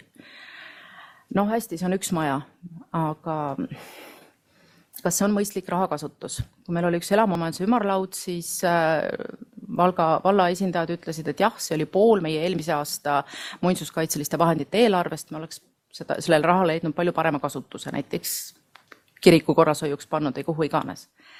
Et eks ka Muinsuskaitseametiga me oleme nüüd need jutuajamised alustanud, et kas need muinsuskaitselised piirangud meil ikkagi on alati mõistlikud. Aga selle maja puhul nüüd äsja me siin saime info, heatahtlikud valvsad naabrid kaebasid, et kuulget, aga siin majas ikkagi toimub midagi, et inimesed käivad seal, et samamoodi siseturvalisuse küsimus või ma ei tea, võib-olla ühel hetkel seda maja seal enam ei ole, et kui see maja näiteks põlema pannakse, et palun sulgege avatäited. Ma ei tea, Kaidi, oled sa need avatäited nüüd kinni saanud või? Jah. Et need on nagu üksikud näited tegelikult, aga see, kuidas me nüüd sellele probleemile oleme lähenenud, et meil on tühjenemata korterelamute selline pilootprojekt või katseprojekt, mida Dmitri meil hoiab. Me oleme tänaseks valinud välja 3 omavalitsust, kellega koostöös riik siis seda projekti teeb.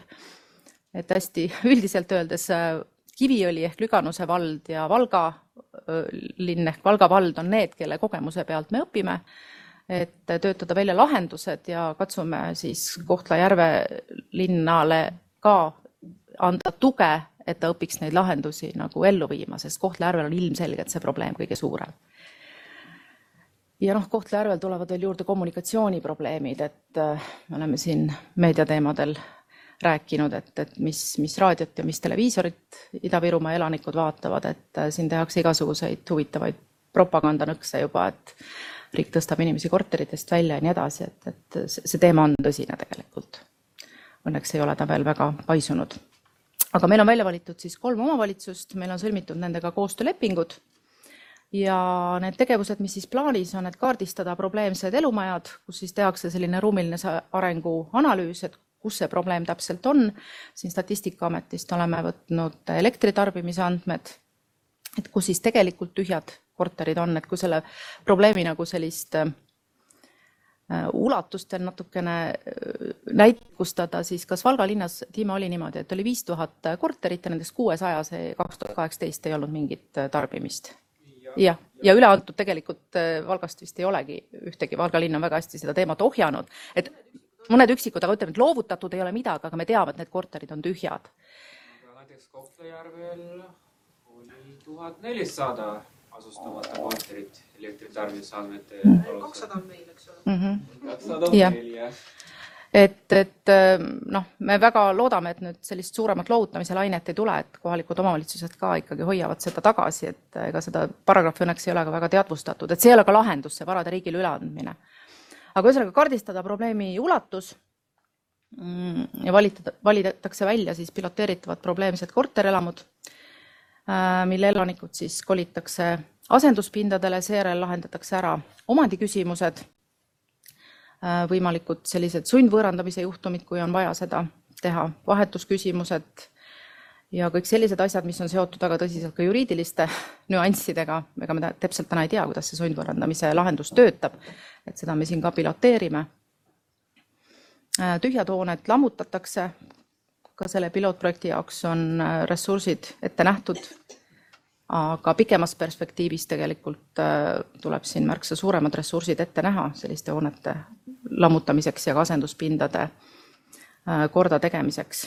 ja 2021 aasta lõpuks me siis tahame olla sellises olukorras, kus need projekti tulemused on analüüsitud, juhendmaterjalid on koostatud kohalikele omavalitsustele, et nad saaksid iseseisvalt selle probleemiga toime tulla. On koostatud võimalikud toetusmeetmed ja seadusmuudatuste ettepanekud. Tõenäoliselt ka sellise kommunikatsiooni ja nõustamise osas tuleb panustada, et eks need teemad peavad meil siin siis välja tulema. Nii et hästi üldiselt siis, mis need lahendused on, et tegutsemismudel, seadusmuudatuste ettepanekud ja sisendid toetusmeetmete väljatöötamiseks. See oli nüüd konkreetselt ühinevad korterelamud, aga teine paralleelne teema on meil see asjaõigusseaduse muutmine, mis ka tegelikult on siin paar aastat tagasi juba käima lükatud. Justiitsministeerium on ühe eelnõu juba saatnud kooskõlastamisele, kus hästi lühidalt taheti see ülesanne anda kohalikele omavalitsustele. Et kohalik omavalitsus võiks siis olla see, kellele need varad loovutatakse, aga linnade valdade liit ei kooskõlastanud seda eelnõud ja väites, ja me oleme täitsa nõus nendega, et ega see asjaõigusseaduse muutmine ei lahenda ju tegelikult seda tühjade korterite probleemi ega ka seda tekkepõhjust, sellega tuleb süsteemselt tegeleda.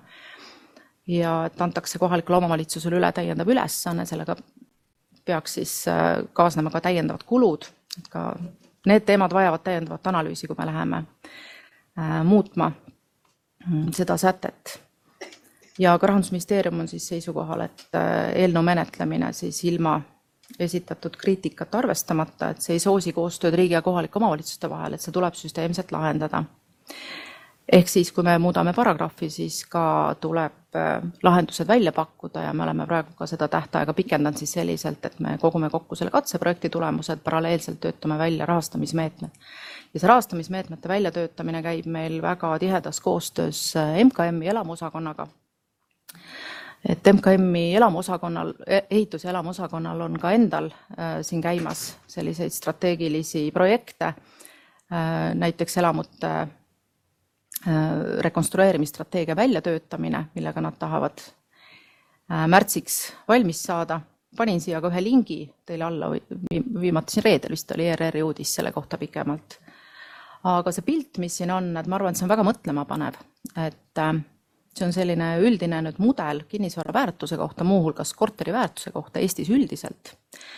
Et need rohelised alad siis, kõige kärtsum roheline on see, kus kinnisvara ruutmeetri väärtus on üle 900 euro ruutmeetri kohta. Ja siis need oranžid alad on see, kus see on 100–200 ja punased alad, kus see on alla 100 euro ruutmeetri kohta. Et ilmselgelt siin me ei saa rääkida mingist elamuturust, et kui riik tahab seal elu hoida, siis ta peab hakkama sinna panustama ka läbi elamumajanduse meetmete. Ja see on selles mõttes ikkagi väga karm regionaalpoliitiline valikute tegemine, et millistesse piirkondadesse me Eestis,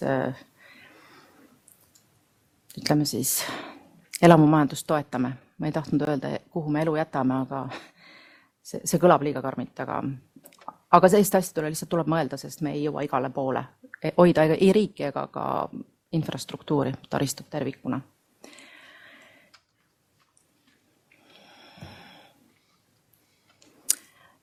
Sellel teemal viimane slaid on siis tühjenevate korterelamute projekti sellisele nii-öelda kodulehele, et kui te soovite rohkem infot selle korterelamute projekti kohta, siis te leiate.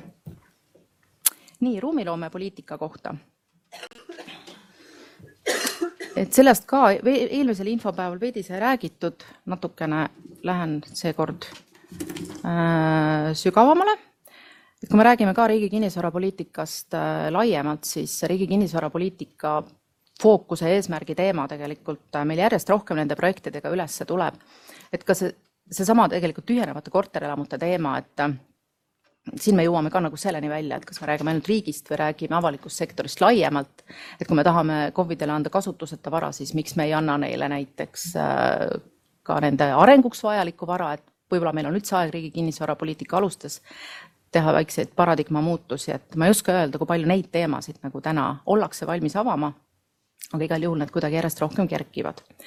Aga kui me nüüd tuleme tagasi selle nii-öelda kitsama kinnisvarapoliitika tähenduse juurde, ehk riigi kinnisvara ressursi juhtimine, ehk kõik see HOPE projekt ja riigi investeeringud, siis kas seesama kõige kitsamas mõttes riigi hoonestatud kinnisvarapoliitika on ju väga tihedalt seotud nii riigieelarve investeerimispoliitikaga üldiselt, kui siis riigi ruumiloomepoliitikaga.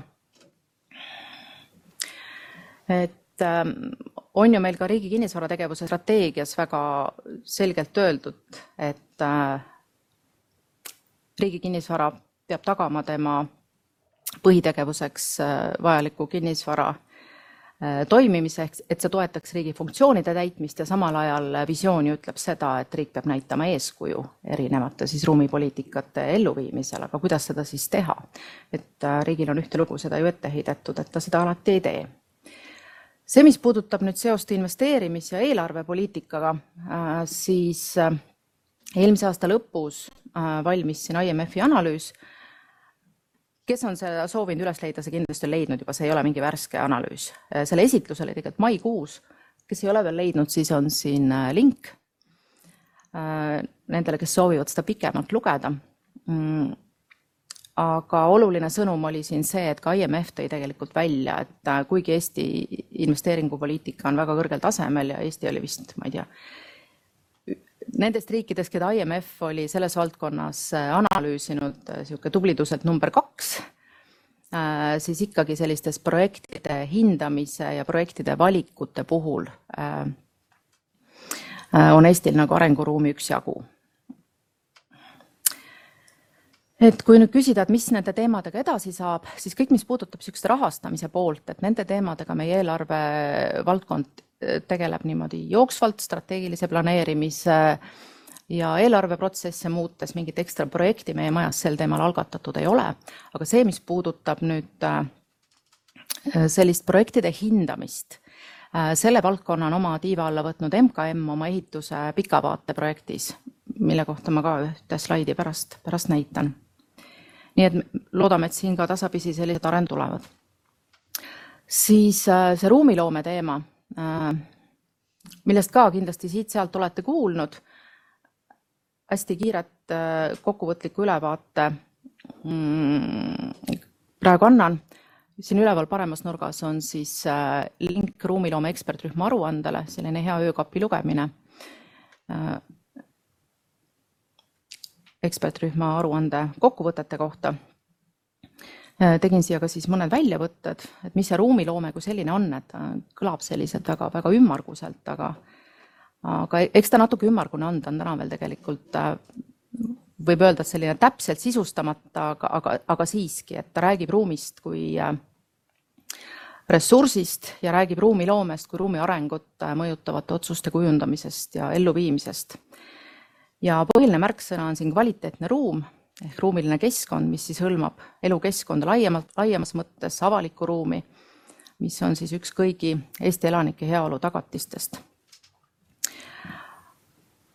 Ja need põhijäreldused, need ei ole kindlasti kõik järeldused, mis ma siin välja tõin ja tõin hästi lühidalt, et seda filosoofiat sealt taga saate ise lugeda ka ruumiloome aruandest, ma ei ole nii tugev selline filosoofiliste sõnumite edasiandja, aga märksõnad siiski, et kvaliteetne ruum ei ole täna riigi tellimusena sõnastatud, seega ta ei ole ka riigil huvina esiplaanil. Et kui riik teeb oma investeeringuotsuseid, siis alati see rahaline vaade on number 1. Alati ei mõelda, et see ruum tuleks ilus. Ka arengudokumentides on riigi ruumilise arengu eesmärgid terviklikult sõnastamata. Üksikotsuste ruumi mõju ei ole teadvustatud, ruumi andmed ei ole koondatud. Siis väidetavalt ei ole piisavalt rakendatud ruumiharidusega spetsialiste, kindlasti siin on arenguruumi. Koostöö ruumivaldkondade vahel ei ole olnud piisavalt sidus ja siis on seal toodud välja rida ettepanekuid. Et see aruanne on nüüd ka juba siukene, võib öelda 1,5 aastat tagasi tegelikult sisuliselt valminud, et väga paljud asjad on siin juba ka natuke paranema hakanud. Kohe jõuan selleni ka. Aga nüüd, kui ma toon siia kitsamalt selle meie valdkonna seose ruumiloome poliitikaga sisse, siis siin on üks pilt, mis sai ruumiloome töörühmas joonistatud. siin on nüüd ruumiloomeprotsess, mis tegelikult meil on ka nendest hoppepiltidest üksjagu läbi käidud, kuidas see investeeringute otsustusprotsess siis käib, algab ju pihta kavandamisest, siis tuleb planeerimine, projekteerimine, ehitamine, käitamine ja lammutamine. Et selle pildi peal on lihtsalt joonistatud nüüd veel peale, et kes on need erinevad ametkonnad, kes vastutavad nende erinevate etappide eest. Et siin need rohelised märgid, siin on Rahandusministeeriumi planeeringute osakond on planeerimise eest vastutav ja siis projekteerimine, ehitamine, käitamine on MKM-i ehitusosakonna vastutusel. Ja tegelikult ka ruumiloome töörühm jõudis selleni, et kõige suurem probleem on siin hallis kastis ehk selles probleemi sõnastamise idee ja lähteülesande ehk esialgse kavandamise faasis. Ja kui me räägime riigist kui otsuste tegijast, siis see on see valdavalt see meie tööpõld. Ja siin ei ole meil täna väga selget vastutajat määratud. Et Rahandusministeerium on see, kes läbi oma otsustusprotsesside justkui finantseerib, aga sellised kavandamise nõuded ei ole täna nagu päris hästi paika pandud. Et selles hallis kastis nagu nähti siis kõige suuremat arenguruumi meie ruumiotsuste parandamisele. Ja siin ma nagu eristaks ka need riigi kaks rolli, et punasega on siis see riik kui tellija, ehk see, kes viib ellu riigi kinnisvara strateegiat, see on see valdavalt meie töö, eks ju, riik kui eeskuju näitaja, investeeringotsuste tegija, aga ruumipoliitika on siis eelkõige siis riigiülesed planeerimis-, ehitus-, arhitektuuri poliitikad. Tegelikult arhitektuur on ka siit pildist veel puudu. Ehk see ruumiloomepoliitika tegeleb siis pigem nende riigiüleste ruumi mõjutavate poliitikatega ja nende konsolideerimisega. Ja riik kui tellija on siis praegu see Rahandusministeeriumi erinevad osakonnad pluss kõik erinevad üksused, kes tegelikult ruumiotsuseid teevad. Et meil on jätkuvalt ikkagi väga killustunud ka need otsused, et kui me räägime see riigi kinnisvara strateegiast, siis me räägime ikkagi sellest samast ühest veerandikust hoonete puhul, mis on meil täna väga selgelt nagu kinnisvarapoliitikaga kaetud. Aga näiteks kohalike omavalitsuste ruumiotsused on täna meil täitsa veel fookusest väljas, et meil ei ole ühtset ülevaadetki kohalike omavalitsuste portfellist. Et ega nüüd, kui me riigi kinnisvararegistri arendusi teeme, me ikkagi teeme neid selliselt, et ka kohalikud omavalitsused võiksid meie registri kasutajateks hakata.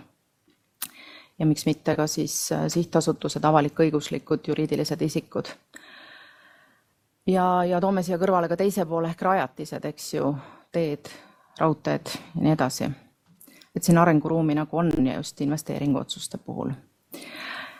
Aga lähme nüüd natukene konkreetsemaks, et ma rääkisin praegu sellest ruumiloome ekspertrühma aruandest, mis oli 1,5 aastat tagasi sai valmis ja mille aruanne on kõikidele võimalik lugeda. See oli Riigikantselei töörühm, mis oli initsieeritud valdavalt arhitektide poolt. Võib-olla need ettepanekud jäid selliseks üldsõnaliseks. Aga selle ruumiloome ekspertrühma järel moodustati ruumiloome töörühm Rahandusministeeriumis, mille põhieesmärk oli just selliste institutsiooniliste lahenduste leidmine. Et kes ja kus siis mida võiks teha. Et see oli nüüd valdavalt selline ametnike tasemel töörühm, kus siis need erinevate ministeeriumite ametnikud käisid laua taga. Ja aeg-ajalt olid kaasatud ka huvirühmad, kus me tegime infopäevi ehk andsime aru, kus me omadega oleme. Ja nüüd see ruumiloome töörühm on ka oma tegevuse tänaseks juba lõpetanud, kohe peaks saama selle lõpparuanne valmis, aga need 3 põhilist tulemit, mis sellel olid, üks on nüüd ettepanek moodustada maa- ja regionaalamet. Tegelikult ei saagi öelda, et see oleks nüüd ruumiloome töörühma ettepanek. Ruumiloomest töörühmast tuli nagu see sõnum, et meil oleks vaja ikka sellist ühtset ruumi kompetentsikeskust ja see võiks sobida Maa-ameti juurde. Tegelikult see idee, et meie maavaldkond ja regionaalteemad võiksid olla rohkem koos, et see oli juba varem tulnud riigireformi töörühmast. Siis teine, mis kokku lepiti, oli kvaliteetse ruumi aluspõhimõtted. Ka see dokument peaks kohe valmis saama. See on ka täna selline päris üldsõnaline. Sellega on nagu tegelikult veel tükk tööd edasi teha, et kuidas me siis need kvaliteetse ruumi aluspõhimõtteid praktikas rakendama hakkame. Seal on hulk kriteeriume, aga kõik see ei ole kindlasti teostatav. Ja kolmas oli avaliku sektori ruumiloome koolitusprogramm, mis käivitub 2020 sügises, sellest ma räägin ka kohe pikemalt. Sellised 3 käega katsutavad asja. Ja see, mis nüüd praegu toimub, on äsja moodustatud siis selle Maa- ja Regionaalameti moodustamise töörühm. Ka see on nüüd Rahandusministeeriumi hoitud töörühm, kus projektijuht on ametis juba peaaegu 6 aega. Ja eesmärk on siis luua Maa- ja Regionaalamet nagu tervikuna, selle ettepanekud viia valitsusse, aga ruumiloome seisukohast siis ruumiloome valdkonna kompetentsikeskus, mis ühtlasi sellist regionaalset tasakaalustatust hoiab. Et see mõte on siis sinna viia praegused Maa-ameti funktsioonid, need kõik alles jätta, siis Rahandusministeeriumi regionaalhalduse osakonnast ehk need endised maavalitsuste osakondadest eelkõige need planeerimisfunktsioonid ja siis täiendavalt suurendada seda ruumiloome kompetentsi. Et kui me räägime nendest teemadest, mis meil täna on jutuks olnud, siis nagu ma rääkisin, et riigi kinnisvararegister ehk riigi kinnisvarade arvestus võiks olla täiesti üks tegevus, mis võiks sinna minna. Siis kui see tühjenemata korterelamute meede on veel välja töötatud, siis miks ei võiks olla see uus ühendamet see, kes hakkab seda hoidma edaspidi. Oleme rääkinud ka riigimajade teemast, et võimalik, et ka riigimajade projektist on võimalik mingeid funktsioone üle viia, aga need teemad on täna kõik alles nii-öelda laual. Mingid otsused ei ole tehtud, need arutelud käivad. Lihtsalt tahan öelda, et selline suur muudatus siiski aruteluks on. Aga kui nüüd konkreetsemalt, et mis meil nagu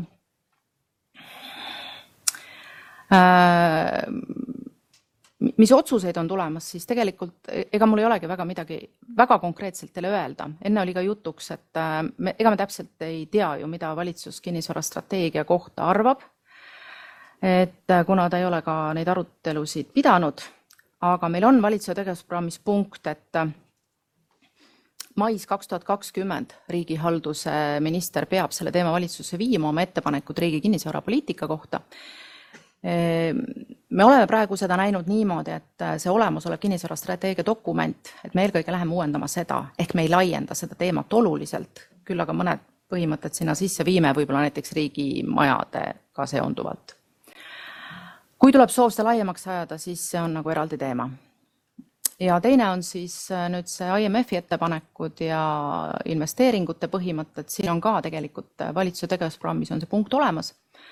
Et järgmise aasta septembris siis peaks meie eelarve pool need ettepanekud sinna viima.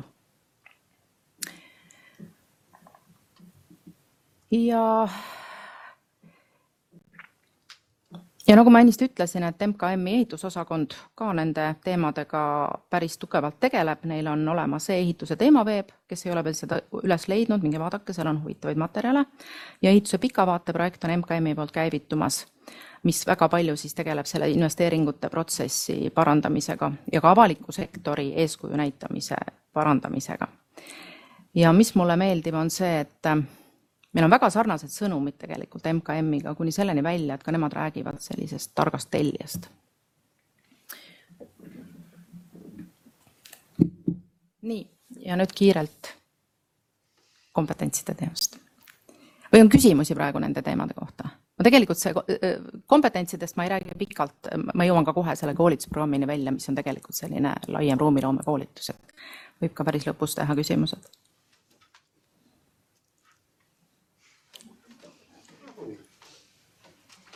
Jah.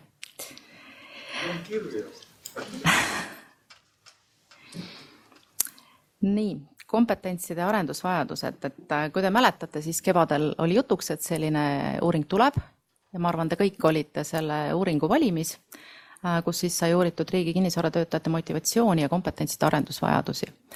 Et eelkõige meid huvitas see kompetentside ja koolituse vajaduse pool, aga kuna ma tegin selle töö kohta ka oma magistritöö, siis see motivatsiooni ma võtsin sinna kõrvale ja see oli tegelikult päris huvitav. Et siin all on link, kes ei ole seda veel leidnud, siis nii see magistritöö kui suurem pakett slaide seal ripub, nii et on võimalik sellega põhjalikumalt tutvuda, kellel on huvi. Aga proovin hästi praktiliselt ja lühidalt sellest rääkida. Tegelikult selle töö tulemus siis oli mõeldud üheks sisendiks sellise avaliku sektori kinnisvaratöötajate keskse koolitus- ja arenguprogrammi väljatöötamisele. Ja uuritud sai siis keskvalitsuse kinnisvaratöötajaid, 250 inimest oli need, kellele said küsitlused saadetud, vastajaid oli 108, väga tänan kõiki, kes vastasid.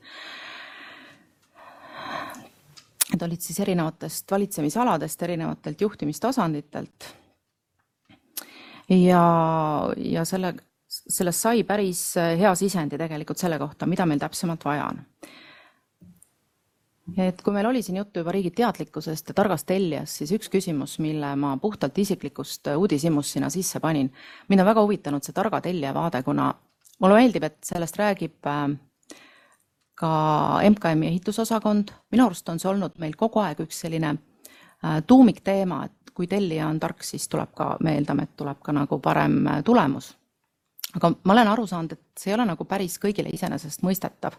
Ja sellepärast me tegelikult mind väga huvitas, mida arvavad teised kinnisvaratöötajad sellest teemast, et kas riik peab olema tark tellija, kas ta on tark tellija. Et minu arvates oli see küllaltki ootuspärane vastus tegelikult, et üldine seisukoht oli see, et riik ikka peaks olema tark tellija. Ja et ega ta täna nagu ülearu tark kindlasti ei ole, kui kõik vastused oli võimalik anda 5 punkti skaalal, siis 3,01, selline tubli 3, eks ju, rahuldav. Need siniste pilvekeste sees olevad mõtted, need on täiesti toimetamata kujul siia toodud, oli võimalik anda vabas vormis vastuseid, et mis ei ole ka väga üllatavad, eks ju, et siin on selliseid lahtise tekstiga vabas vormis antud vastused, et tõesti, ma arvan, me oleme piisavalt enesekriitilised, me teame ja me näeme, et alati kõik need otsused, mis sünnivad, ei ole kõige paremad, aga see ei tähenda, et küsimus oleks alati kompetentsis, väga tihti on küsimus tööprotsessides ja juhtimissüsteemis tervikuna, et kindlasti ma ei taha, et keegi nüüd praegu siin tunneb ennast puudutatuna siin mõnest väitest, eks ju, et võtame seda kui üldiselt, see on hinnang riigi või terviku kohta. Üldiselt riigi kinnisvaratöötajad on väga huvitatud erialasest enese arendamisest. Minu arust see huvi oli isegi suurem, kui võis nagu oodata, et see 4,53 punkti 5 on nagu päris hea tulemus minu arust. Ja võis ka arvata seda, et rohkem soovitakse praktilisi koolitusi. Natuke üllatas see, et veebi võimaluste osas ollakse ettevaatlikud, et ma ei tea, kas siin on põhjus see, et meil on sellist vanemat generatsiooni palju, et kes me nagu ei ole harjunud veebis väga palju suhtlema, et ja ma ise olen ka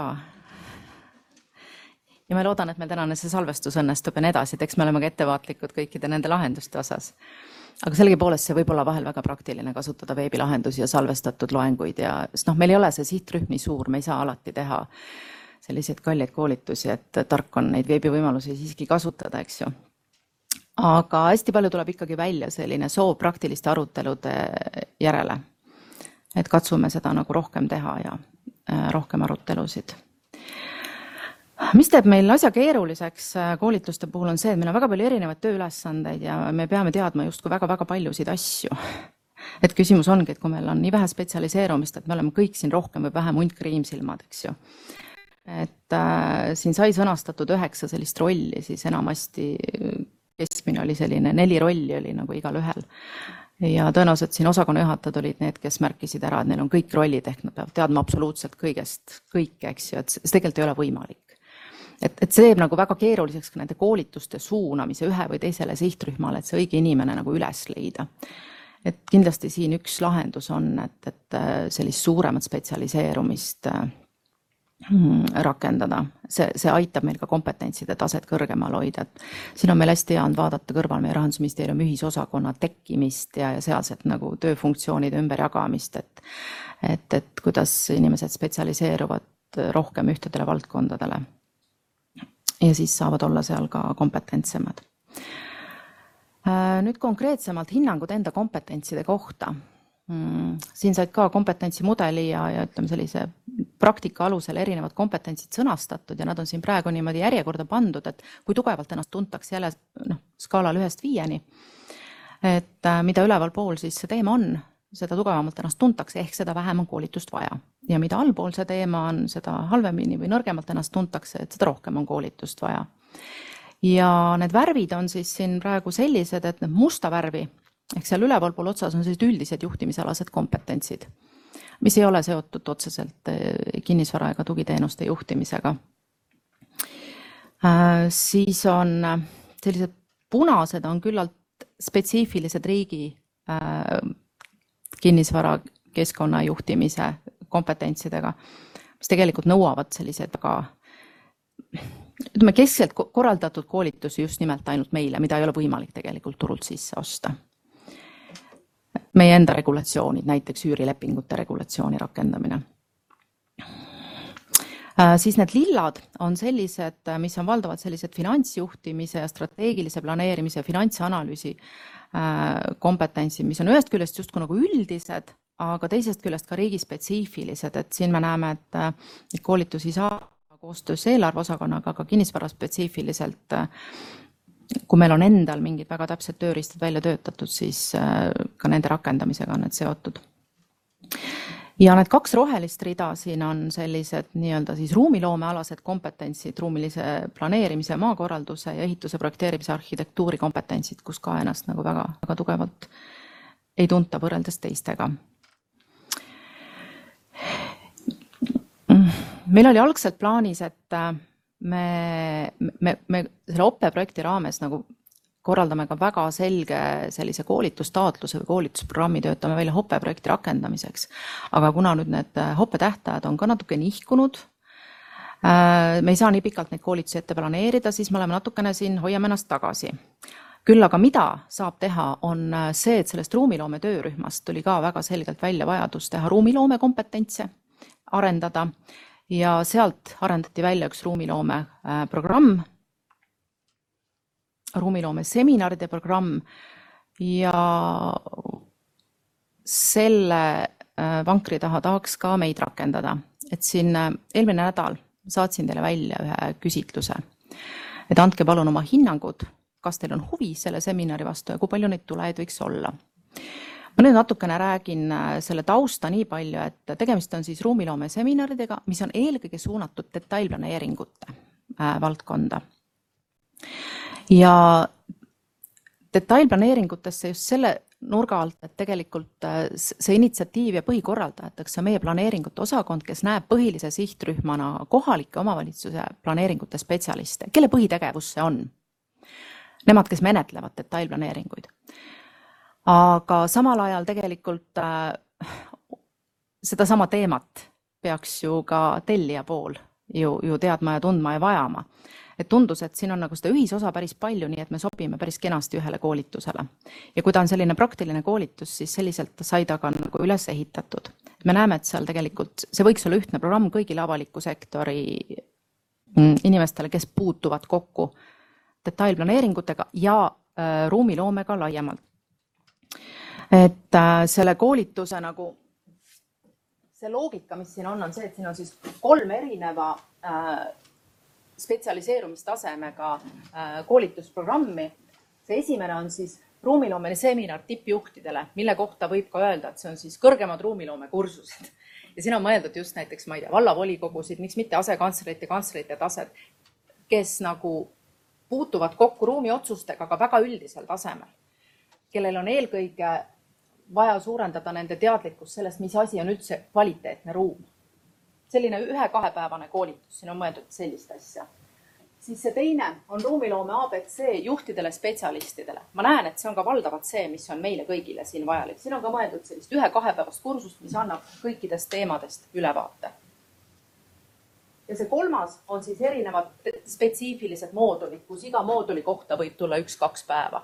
Ma kujutan ette, et neid koolitus on vaja tõesti nendele spetsialistidele, kes juba konkreetselt arendusprojektide tellimisega kokku puutuvad.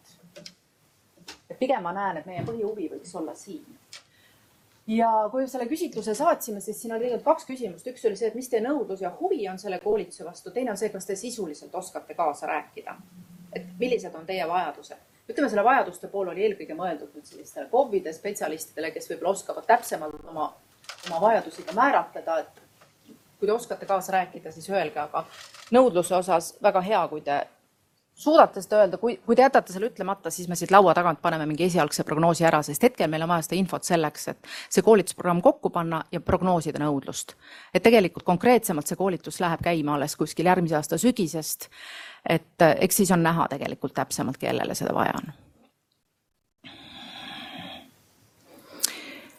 Nii et kokkuvõtteks siis kompetentside teemal, et andke märku, kas teil on huvi nende ruumiloomeseminaride vastu. Üldiste juhtimisalaste kompetentside arendamiseks me ei näe, et peaks tegema keskseid koolitusi, siin on nii turul pakkumisi olemas, kui tegelikult ka selle GECO programmi raames üht-teist on ju tehtud. Siis see, mis puudutab kinnisvara juhtimiskavade ja selliseid kogumipõhiseid, ütleme, investeeringute jagamisi, siin me näeme, et see tuleb läbi jooksva kommunikatsiooniprotsessi käigus, me kõik koos õpime, et siin tõenäoliselt ei ole mingeid ekstra koolitusi tänases protsessis nagu vaja, et pigem andke märku erinevad valitsemisalad või asutused, kui te tahate sellest teemast rohkem rääkida, et siin on jällegi, kõigil on oma spetsiifikad, ja muude koolituste korral, mis puudutavad näiteks võimaliku üürimääruse koolitust, võib-olla riigivaraseaduse koolitust, registri koolitust, et järgmine aasta me veel mõtleme selle üle, täpsemalt järgmise aasta lõpuks me suudame mingi koolitusprogrammi kokku panna, aga pigem need koolitused tulevad siis, kui need arendused on valmimaas. Et pigem suunaks meid rohkem õppima üksteise kogemustest, teeks rohkem ümarlaudu ja koolituste ja kompetentside teemal veel kord suunaks teid siis töökorralduse osas mõtlema, et kas on selliseid tõhustamise võimalusi veel ja et need olid need teemad, millest mina tahtsin rääkida. Kas on nende kohta küsimusi koolituste kohta? Ei ole? Ma olen päriselt Veronikat neid registreeringuid olen saanud, see oli jube raskelt üles ehitada. Ja. Võtasin 2 korda, mõlemal korral siin erinevat aru ja On, ma olen nõus, et ta on isegi juba päris lühike, aga teine variant on, teate, andke meili teel mulle teada, kui palju teil ühele või teisele, ütleme, siin on, näete, 3 tüüpi, te võite mulle meili teel anda teada, kui palju teil võiks siia olla inimesi, kui palju siia, see on ka okei.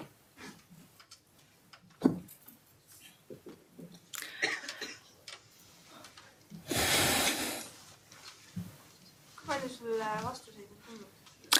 Ma ei oska praegu öelda, seda hoiab praegu planeerimisosakond, ma ei ole sealt küsinud praegu üle.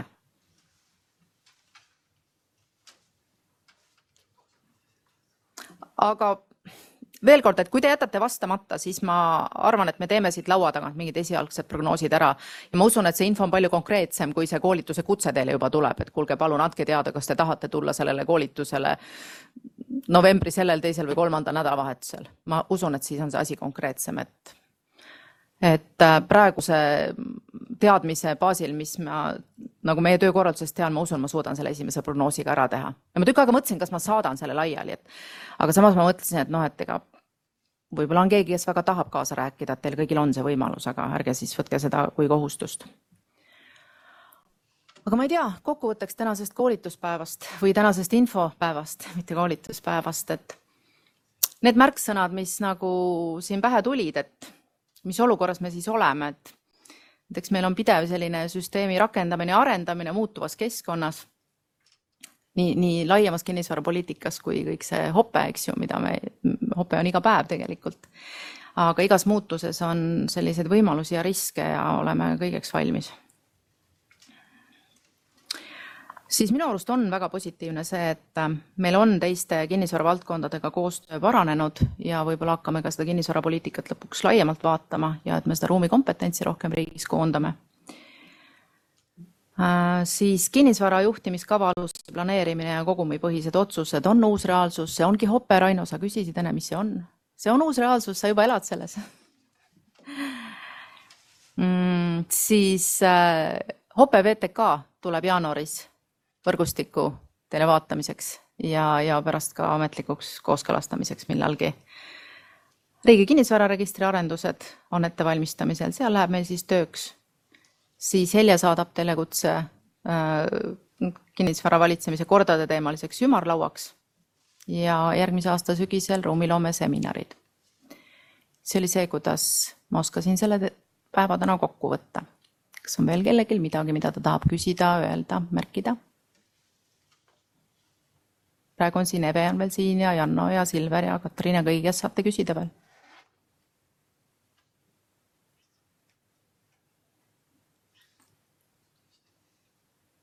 kui ei ole, siis aitäh! Järgmiste kohtumisteni!